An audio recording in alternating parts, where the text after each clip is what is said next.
के नीचे चल रही थी और क्या चल रही, यही कह दो। तो मतलब आप ध्यान से नहीं सुनते कथाओं को, क्यों? हमने कथा को विराम किया था कि राजा परीक्षित को 7 दिन में मरने का श्राप लगा था और वहां पर सुखदेव जी महाराज राजा परीक्षित को वहां पर उपदेश देने के लिए आए हैं और राजा परीक्षित की 7 दिन में कथा सुन करके मुक्ति हो गई। तो जब राजा परीक्षित की मुक्ति हो सकती है तो हम क्यों ध्यान लगा करके नहीं सुनते इस कथा को? हम भी ध्यान लगा करके सुनेंगे तो हमारी भी मुक्ति हो जाएगी। कथा वहां से शुरू होती है कि ब्रह्मा जी की छाया से कर्दम ऋषि प्रकट हुए। तो ब्रह्मा जी ने कहा कि तुम इस सृष्टि का विस्तार करो। तो कर्दम ऋषि सृष्टि के विस्तार के लिए तपस्या करने के लिए चले गए। 10,000 वर्षों तक तपस्या की तो भगवान प्रसन्न हो गए। भगवान ने कहा वरदान मांगो, मैं तुम्हारी तपस्या से प्रसन्न हुआ। ये बोले कि हमारा विवाह करवा दीजिए। तो भगवान की आंखों में अश्रु छलक आए और बोले देखो तो हमारे भक्तों को जो विवाह के लिए तपस्या कर रहे हैं। भगवान बड़े प्रसन्न हुए और बोले कि हमने आपके विवाह की व्यवस्था कर दी है और आज से तीसरे दिन मनु महाराज अपनी मझली बेटी देवहूति को लेकर के आएंगे और उनके साथ में आप अपना विवाह कर लेना। ऐसा कहकर भगवान वहां से अंतर ध्यान हो गए। अब इधर कर्दम ऋषि अपने आश्रम पर बैठ करके मनु महाराज की प्रतीक्षा करने लगे। तीसरे दिन मनु महाराज कर्दम ऋषि के आश्रम पर आए हैं। कर्दम ऋषि ने मनु महाराज का स्वागत किया है। अपनी मझली बेटी को लेकर के आए हैं। कर्दम ऋषि ने मनु महाराज का स्वागत किया, कुशल मंगल पूछी और आने का कारण पूछा। तो मनु महाराज बोले कि महाराज जब से हमारी बिटिया ने आपके गुणों के बारे में सुना है तब से वो आपके लिए समर्पित हो चुकी है। वो आपसे विवाह करना चाहती है। मनु महाराज बोले और हमने ये भी सुना है कि आपने विवाह के लिए तपस्या की है तो आप तो मना कर भी नहीं सकते।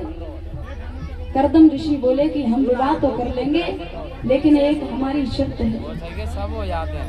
विवाह के बाद तुरंत हम समाधि में चले जाएंगे। तो मनु महाराज को शर्त मंजूर थी और कर्दम ऋषि के साथ में माता देवहूति का विवाह कर दिया। जैसे ही विवाह हुआ तो कर्दम ऋषि तुरंत समाधि में चले गए। सैकड़ों वर्षों बीत गए और माता देवहूति अपने पति देव की सेवा करती रही। ये होती है पत्नी का धर्म। ये होता है कोई पत्नी कर सकती है जिसका तुरंत विवाह हुआ हो और जिसका पति समाधि में चला जाए, भजन करने लगे, तो वो पत्नी अपने पति की सेवा कर सकती है।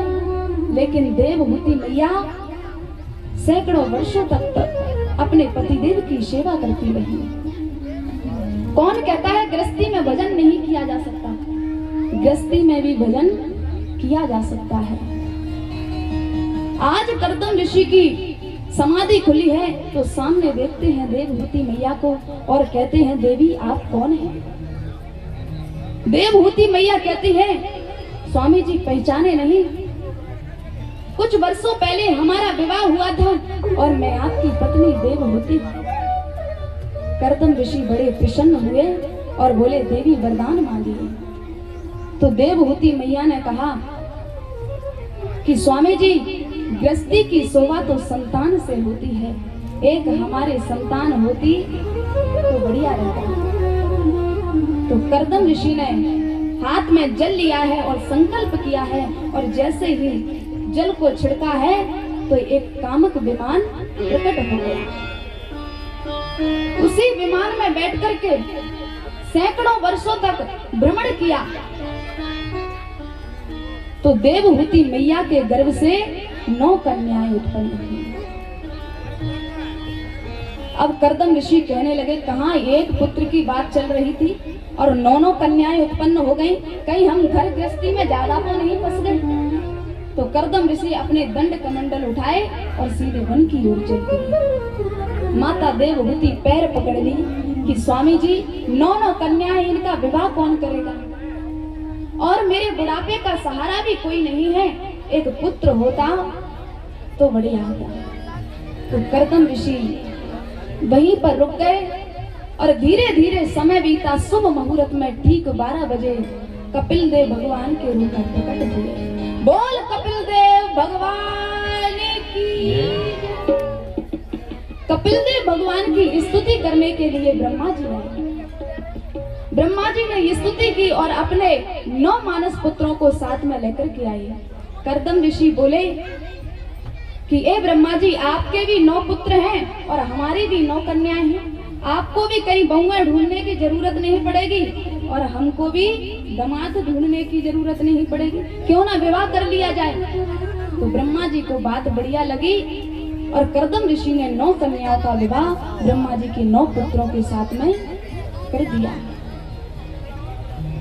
ब्रह्मा जी अपने पुत्र और पुत्र वधुओं को दोनों को साथ में लेकर के अपने स्थान चले गए और इधर कर्दम ऋषि वन में तपस्या करने के लिए चले गए। अब की बार माता देवहूति ने कर्दम ऋषि को रोका नहीं।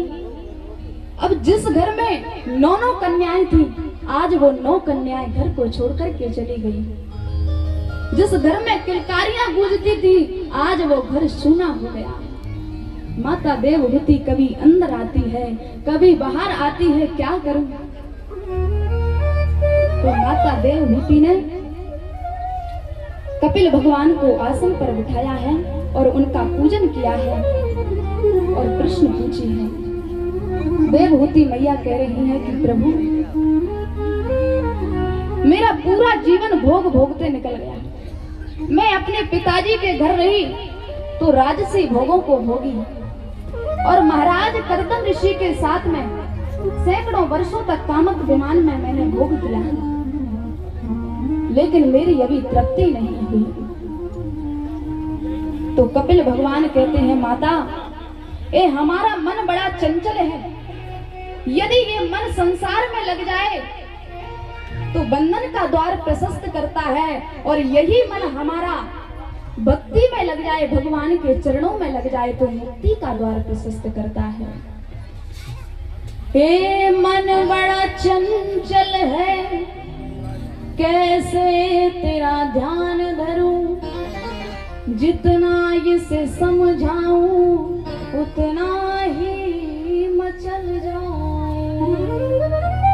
ये हमारा मन है ना, बहुत चंचल है। तो कपिल भगवान कह रहे हैं, माता देवहूति, इसके लिए आपको संतों का संग करना होगा। तो माता देवहूति कहती है कि महाराज, संतों के लक्षण क्या है। संत के लक्षण हैं कि संत करुणावान होते हैं, दयावान होते हैं।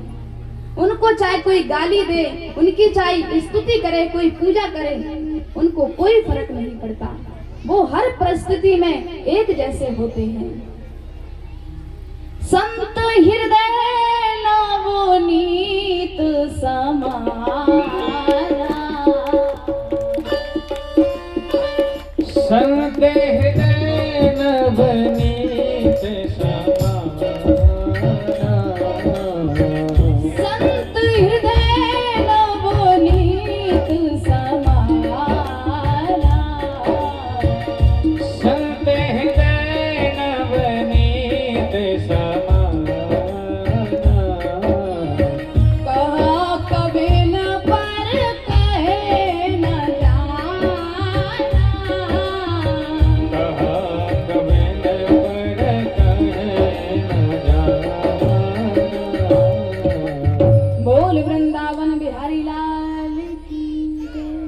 तो संतों का हृदय कैसा है, एकदम कोमल है, मक्खन से भी ज्यादा कोमल है। क्योंकि हम मक्खन को जब पिघलाते हैं तो अग्नि पर जब रख कर के पिघलाते हैं, लेकिन संतों का हृदय तो दूसरे के दुख को देख कर के ही पिघल जाता है।